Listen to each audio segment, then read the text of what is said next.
warm welcome to Insight. I'm Amandra Bhatt. Today we talk about the Italian Marines issue that led to a raging diplomatic row between India and Italy.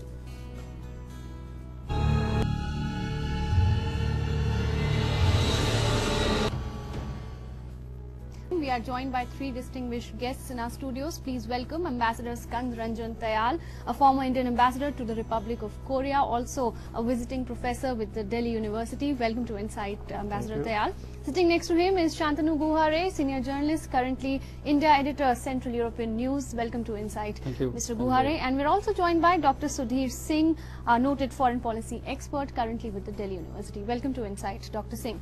Ambassador Tayal, I'd like to begin with you. How do you look at our handling of the entire diplomatic row and the kind of reaction it has triggered in Italy? Because what the Indian government says is a diplomatic victory for us has triggered a political storm in that country. First, let me say that all of us who have been following this unfortunate incident and all those who are involved in policy making or policy implementation in any way would be greatly relieved that full wisdom prevailed on the Italian establishment at last, and they honored the commitment which they had freely and voluntarily made. Right.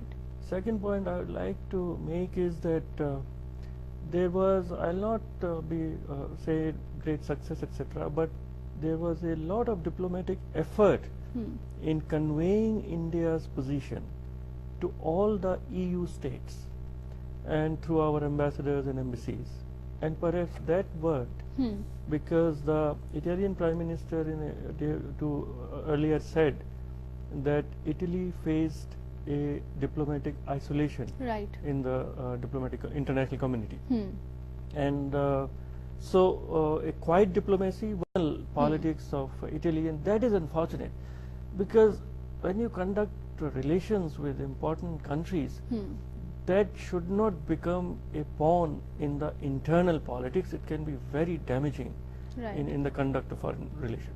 Right. Shantanu, how do you look at this issue? As Ambassador Tayal just mentioned, their foreign minister resigned in protest after the two Marines who were accused of killing two Indian fishermen were ordered to return to India. Their caretaker Prime Minister yesterday, seemingly distraught, said that he was ready to step down. What are the reactions that you are getting from Italy? Well, I think we are swamped by all kind of reactions. To start this debate, I think the first point, one should never forget that it is indeed a serious offense. Right. They have shot dead Indian fishermen in cold blood, mistaking them for pirates. They must understand that India doesn't send pirates to the world. Number two, I think it's a complete ineptness of the Italian diplomacy than a triumph for Indian diplomacy or Indian government, so to say. And as a result, what has happened is now that they have come back, we are bending over backwards trying to tell them that please don't worry, there will be a fair trial and all of that. There is no need for us to say that. The Supreme Court is firmly in position, is the judiciary. It will take its call and try and see that they have and they get a fair trial. Somewhere where things went wrong, I think there is this feeling in the international community that things in India can to be some extent manipulated, and as a result of which maybe these two people may not get a fair trial.